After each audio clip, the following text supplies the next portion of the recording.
ایک آدمی نے کاروبار اور بزنس شروع کیا۔ اس کے پاس مشکل سے چند سو روپے تھے۔ وہ کپڑے کے ٹکڑے خرید کر لاتا اور پھیری کر کے اس کو فروخت کرتا۔ کچھ کام بڑھا تو اس نے ایک دکان والے سے اجازت لے کر اس کی دکان کے سامنے پٹری پر بیٹھنا شروع کر دیا۔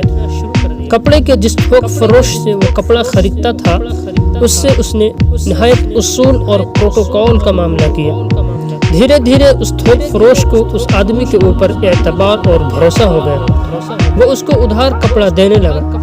جب آدمی ادھار پر کپڑے لاتا تو اس کی کوشش رہتی وعدہ سے کچھ پہلے ہی اس کو لوٹا دے۔ وہ اسی طرح کرتا رہا یہاں تک کہ تھوک فروش کی نظر میں اس کا اعتبار اور ٹرسٹ بہت بڑھ گیا۔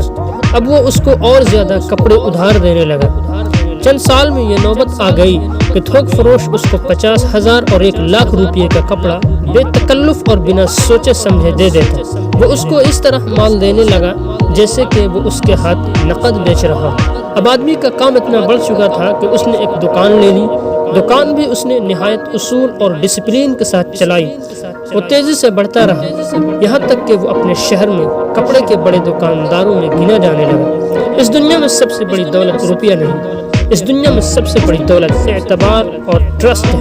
بھروسہ کی بنیاد پر آپ اسی طرح کوئی چیز لے سکتے ہیں جس طرح نوٹ کی بنیاد پر کوئی شخص بازار سے سامان خریدتا ہے۔ اعتبار اور بھروسہ ہر چیز کا بدل ہے، مگر اعتبار زبانی دعووں سے اور صرف کہہ دینے سے قائم نہیں ہوتا، اور نہ اعتبار ایک دن میں حاصل ہوتا ہے۔ اعتبار اور بھروسہ قائم ہونے کی صرف ایک ہی بنیاد ہے اور وہ ہے حقیقی اور سچا عمل۔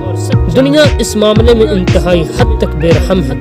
لمبی مدت تک بے داغ عمل اور بنا فراڈ کیے کام کے بعد ہی وہ وقت آتا ہے کہ لوگ آپ کے اوپر وہ اعتبار اور بھروسہ قائم کریں جو اعتبار اور ٹرسٹ تھوک فروش نے ایک پھیری والے کے اوپر قائم کیا تھا۔